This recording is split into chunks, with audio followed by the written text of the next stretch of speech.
সিকান্দারের বিধ্বংসী টিজার দিয়ে ফের দর্শক মহলে সাড়া ফেলেছেন সালমান খান। প্রথম লোক দিয়েও বেশ আলোচনায় ছিলেন ভাইজান।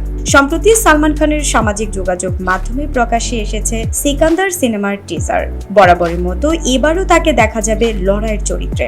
সিকান্দার সিনেমাতে সঞ্জয় চরিত্রে অভিনয় করছেন সালমান খান, কিন্তু তার ঠাকুমা তাকে ডাকতেন সিকান্দার বলে।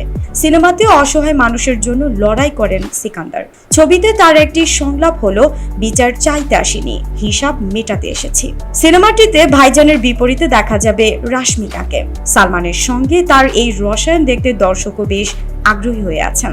সালমানকে শেষ দেখা গিয়েছিল 2023 সালের টাইগার 3 সিনেমায়। তারপর থেকে বেশ কিছু সিনেমায় কেমিও চরিত্রে দেখা যায় তাকে। তাই সিকান্দার সিনেমাটি নিয়ে সালমান ভক্তদের উত্তেজনা রয়েছে তুঙ্গে।